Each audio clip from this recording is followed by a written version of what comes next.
Bora, galera. Vamos lá, vamos continuar então. Continuando a parte de trabalho, né? Agora falta falar sobre o trabalho da força elástica. Então a gente apresentou trabalho da força constante paralela, trabalho da força constante não paralela, trabalho da força variável, trabalho da força peso quando o objeto está caindo ou está subindo. Então agora a gente vai falar sobre o trabalho da força elástica. Toda vez que um objeto estiver preso a uma mola e essa mola sofreu uma deformação, ou ela pode ser distendida, ou ela pode ser comprimida, nós temos aí um trabalho que a força elástica vai exercer, vai realizar. Tá? Então a gente aprendeu a calcular a força elástica já. Força elástica nada mais é do que o K, que é a constante elástica da mola, que é o tanto que a mola é fácil ou difícil de deformar, e o X, que significa o tanto que a mola deformou, ou seja, o tanto que ela aumentou de tamanho quando você esticou ela, ou o tanto que ela diminuiu de tamanho quando você comprimiu ela, tá? Então, toda vez que a força elástica, né, atuar para poder voltar essa mola para o comprimento original dela, nós vamos ter um trabalho sendo realizado ali. E como que a gente vai calcular esse trabalho da força elástica? Se a gente jogar num gráfico, fica mais fácil a gente poder perceber.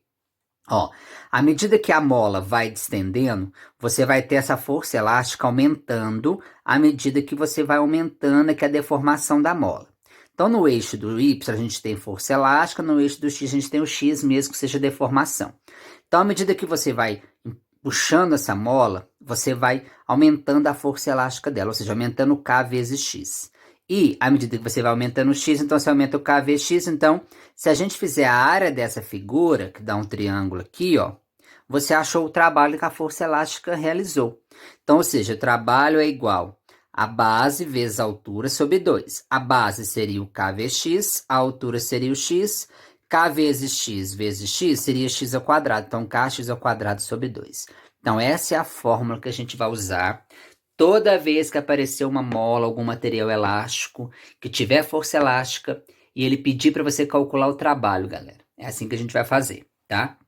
Agora, esse trabalho pode ser positivo ou pode ser negativo, galera. A gente tem que observar. Então, vamos lá. Então, vamos lá, vamos observar aqui. Se você pegou essa mola aqui no ponto O, esse bloco, essa mola está no comprimento original, na posição de equilíbrio.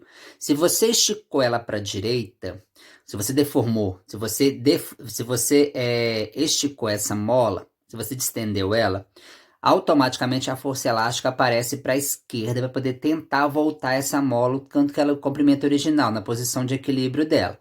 Então, toda vez que a mola, né, que o objeto estiver voltando para o ponto de origem dele, nós temos que o trabalho que a força elástica vai fazer, ele é positivo, tá? Agora, quando você pega o objeto e afasta ele do ponto de equilíbrio, você vai ter um trabalho da força elástica negativo, tá?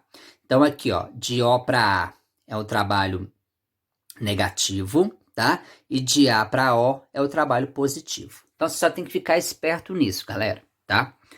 Bom, vamos começar os exemplos aí para a gente poder terminar essa videoaula. Ó, qual o trabalho realizado por uma força aplicada num corpo de 5 kg e que causa uma aceleração de 1,5 metros por segundo ao quadrado num deslocamento de 100 metros? Então, vamos lá. Então, aqui, galera, a gente vai precisar saber a força que empurrou esse objeto. Para isso, a gente vai precisar da segunda lei de Newton. Força igual a massa vezes aceleração. Como você tem a massa, que é 5, você tem a aceleração, 5 vezes 1,5, galera, vai dar o 7,5, né? E o 7,5 vezes, se a gente aplicar na fórmula, trabalho igual a F vezes D, se a força é 7,5 e a distância é 100, 7,5 vezes 100, 750 joules. Então, toda vez que a gente calcular o trabalho, a gente vai usar joule como unidade de medida em homenagem ao cientista que descobriu isso aí, galera, tá? Então, nessa fórmula aqui, a gente pode perceber que a força foi constante. Então, por isso que eu pude usar trabalho igual a F vezes D, tá? Que a força era constante. E não apareceu ângulo nenhum. Então, por isso que eu não usei o cosseno. Vamos ver outro exemplo. Ó. Uma força de 30 newtons é aplicada num bloco, formando um ângulo de 60 graus com o deslocamento. E o valor absoluto do deslocamento é de 3 metros. Então, qual que é o trabalho que foi realizado por essa força, galera? Então, agora você vai ter que usar trabalho igual a F vezes D vezes o cosseno. Aí a força vale 30, O cosseno tem que ser o cosseno de 60 e o deslocamento é 3 metros. Tem que estar em metros, viu, galera? A massa tem que estar em quilogramas, o deslocamento tem que estar em metros, senão a gente tem que transformar aí. Tá, e o cosseno de 60, ele vale 0,5, galera, tá? Então, ou seja, 30 vezes 0,5 vezes 3, então vai dar 45 joules. Essa é a resposta. Aqui o exercício não te deu o cosseno de 60, mas não preocupa não que na hora de fazer prova vai ter esse cosseno de 60 lá para você, tá? Não precisa decorar não. Bom, agora olha o outro exemplo. Um bloco parte da posição A, aí vai ter a posição B. A força que foi aplicada nele aqui, galera, foi uma força na diagonal.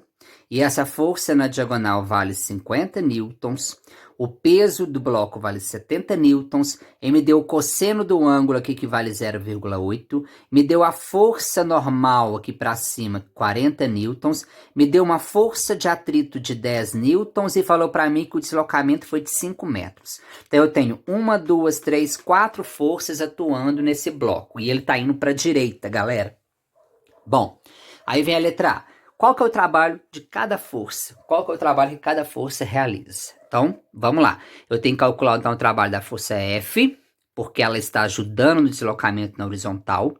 E o trabalho da força Φ, que está atrapalhando o deslocamento na horizontal. Agora, força normal e força peso, galera, não realizam trabalho. Por quê? Porque elas estão na vertical e o deslocamento é na horizontal. Tá? Então vamos lá, como calculo o trabalho da força F? Como ela está na diagonal, eu tenho que usar o cosseno. Então trabalho é igual a F vezes D vezes o cosseno. Então a F vale 50, o cosseno o deslocamento é 5 metros e o cosseno do θ vale 0,8. Multiplicando tudo vai dar 200 joules ou 2 vezes 10 ao quadrado joules. Então o trabalho da força normal é 0, o trabalho da força peso é igual a 0, porque elas são perpendiculares ao deslocamento, então o trabalho é nulo. Tá?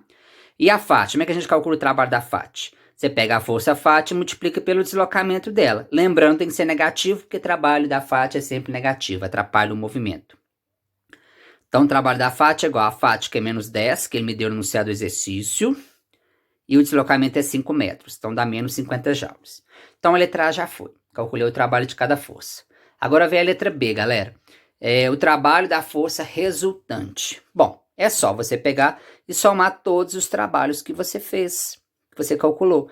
Mas como aqui só o trabalho da força F e o trabalho da Φ que realiza trabalho, então eu vou somar 200 com menos 50, ó, 200 com menos 50, que os outros é zero, então vai dar 150 joules. Então esse é o trabalho resultante, tá?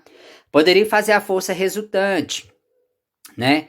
Sabe, fazer a força resultante, né? A força para a direita e menos a para a esquerda, depois calcular no trabalho, mas eu acho mais fácil você, já que você calculou os trabalhos todos separados, eu acho mais fácil você depois somar no final, não tem segredo nenhum. Bom, uma partícula de massa 0,10 kg é lançada obliquamente, ela vai fazer esse movimento aqui oblíquo, descrevendo a trajetória indicada na figura. Sabendo que a gravidade vale 10, que a altura máxima aqui ó, vale 1 metro, e essa altura B aqui ó, vale 0,3 metros. Determina o trabalho realizado pelo peso da partícula no deslocamento de O até A, não é isso? Depois de A até B. Então vamos lá. Primeiro vamos fazer de O para A. Então de O para A tá subindo, galera, ó. Tá subindo. E como o deslocamento agora é na vertical, o trabalho que a força-peso faz ela realiza trabalho sim, não é nulo agora não, viu? E como a gente calcula o trabalho da força-peso? mgh. Só que é menos. Por que menos? Porque quando está subindo o trabalho é negativo. A gente já tinha visto isso na outra videoaula, tá? Já tinha falado disso. Então, pegamos a massa 0,10, pegamos a gravidade que é 10, pegamos essa altura aqui que vale 1 metro que ele te deu no enunciado do exercício. Então, o trabalho é menos 1 joule. Agora, vamos fazer de A para B. De A para B está descendo, galera. Então, o trabalho é positivo, tá? Então, você vai... a massa continua 0,10, a mesma fórmula. Gravidade 10, agora cuidado. De A até B, o B não chegou no chão, não. Se o B tivesse chegado no chão, seria essa altura toda aqui, que seria 1 metro. Mas do A até o B, você tem que subtrair essas alturas aqui, galera. Então, na verdade, o que ele desceu aqui nessa altura aqui, ó, que esse pedacinho aqui, é a diferença de 1 menos 0,3, que é 0,7. Então, no lugar da fórmula aqui no H, vai colocar 0,7.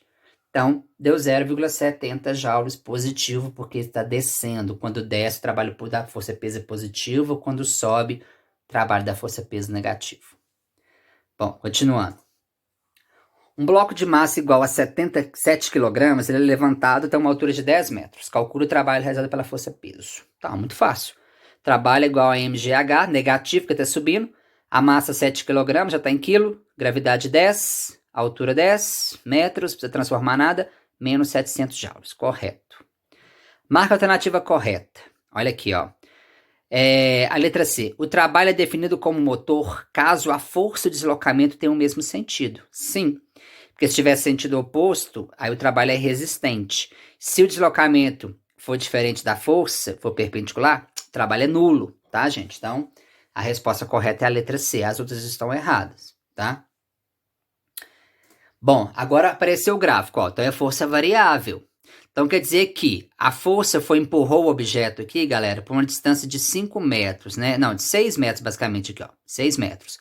Só que ela sofreu variação, essa força. Ela começou com 0 newton, foi até 2, depois ela ficou constante um pouquinho de 2 newton, depois ela desceu, diminuiu a força, diminuiu até pro lado negativo, de menos 2, e depois voltou a aumentar um cadinho. Tá. Aí ele vai te pedir assim, qual que é o trabalho realizado pela força do 0 metros até os 6 metros? Bom, então você vai ter que calcular as duas áreas que a figura do gráfico formou, galera. Então, a primeira formou um trapézio e a segunda aqui formou um triângulo. Então, se você calcular a área 1, faz trapézio, tá? Depois você vai somar com a área 2, que é do triângulo. Aí você vai falar, mas aqui tá menos. É porque o triângulo vai dar negativo, porque ele tá do lado negativo do gráfico, galera. É por causa disso. Então, vamos lá. Como é que calcula a área do trapézio? Bzão mais Bzinho vezes a altura sobre 2. Como é que calcula a área do triângulo? Base vezes a altura sobre 2. Então, onde que está a base maior do trapézio? De 0 até 3. Então, ela vai valer 3, né, galera? Ó, de 0 até 3, então a base maior vale 3. A base menor é aqui em cima, de 1 para 2 é 1. A altura do trapézio, galera, é isso aqui, é de 0 até 2. Então, a altura é 2 sobre 2 da fórmula. Resolvendo isso aqui tudo, vai dar 4. Agora, vamos para o triângulo. A base, de 3 até 5, né? De 3 até 5 é 2. A altura vai de 0 até menos 2, então por isso que é menos 2, por isso que ficou negativo aqui, menos 2, dividido por 2. Resolvendo isso vai dar 2. Então 4 menos 2 dá um trabalho de 2 joules durante esse trajeto todo aí, galera. Apareceu o gráfico, gente? É a área da figura, tá? Tem que ficar esperto nisso. Ó, outro que apareceu o gráfico. Vamos lá, ó. Um corpo desloca, então, de 0 até 12 metros, de acordo com a figura aqui. A força vai variando de 5 newtons, vai para 15, depois ela fica constante, depois ela desce até 5 newtons a força, galera. Aí ele quer saber qual foi o trabalho realizado pela força que atuou sobre o bloco. Então, você vai fazer essa área toda aqui dessa figura toda, galera, ó. Aí, você vai tomar cuidado. Você vai ter que duas figuras, ó. Se você fizer uma linha aqui, ó, daqui para cima você tem trapézio, daqui para baixo você tem um retângulo. Então, você vai ter que calcular a área do trapézio, depois somar com a área do retângulo, tá? Então, ó, base maior, base menor vezes a altura sobre 2, mais base vezes a altura do retângulo. Então, vamos lá, a base maior é aqui embaixo, que é 12, mais a base menor ali em cima, a diferença de 4 com 8 é 4. A altura é de 5 até 15, então foi 10, sobre 2 para dar fórmula. Agora vamos no retângulo aqui embaixo, essa parte de marrom. A base, 12, e a altura de 0 até 5, então é 5, então 12 vezes 5. Então, na hora que você resolver o trapézio aqui, você vai dar 80. Na hora que você resolver 12 vezes 5 do retângulo, vai dar 60. Então, 60 mais 80 deu 140 joules. Resposta é a letra C, tá? Bom, agora olha esse exemplo aqui envolvendo força elástica, galera. Trabalho da força elástica. Nós temos aqui um bloco, né? Me deu a constante elástica da mola de 50 Nm por metro. Falou para mim que na hora que eu puxar o bloco da posição O até A é 10 centímetros. E na hora que eu puxo de O até B é 20 centímetros. Aí ele pede, determina o trabalho da força elástica em cada caso. Então vamos lá, letra A, de 0 para O. Ó, de O para A. Então de O para A, Trabalho igual a K vezes x ao quadrado sobre 2, que é a fórmula da força de trabalho da força elástica. O K vale 50. De O até A, falou para mim que é 10 centímetros a deformação, que é o x. Só que eu não posso usar centímetro, tenho que dividir por 100. Passar para metros. Então dá 0,1 ao quadrado sobre 2. Só que eu tenho que lembrar de colocar negativo. Por quê? Porque de O até A você está estendendo a mola, né? Então o trabalho é negativo. Depois, letra B. De B para O. Então vamos lá. De B para O. Ó, de B para O, a mola está voltando para o ponto de origem. Então o trabalho tem que ser positivo. Vamos lá, joga na fórmula. Kx ao quadrado sobre 2, o K é 50. De B até O é 20 centímetros. Dividiu por 100, 0,2. 0,2 ao quadrado. Resolvendo isso tudo vai dar 1 joule. Letra C agora. De B até A. De B até A também está voltando para a origem, para o ponto de origem, galera. Então quer dizer que o trabalho é positivo. K vezes x ao quadrado sobre 2, o K 50. De B até A é 10 centímetros, porque se de A até O é 10 e de A até B é 20, então quer dizer que o A está na metade do caminho, né, galera? Então é 10 centímetros. 0,1 passei para metros ao quadrado, então vai dar positivo de 0,25 joules, tá? Bom, então essa é a parte do trabalho, galera. Espero poder ajudar vocês nessa parte do trabalho. Na próxima videoaula a gente vai falar sobre energia, tá? Vamos falar do tipo de energia que encontra na natureza, energia cinética. Até a próxima videoaula.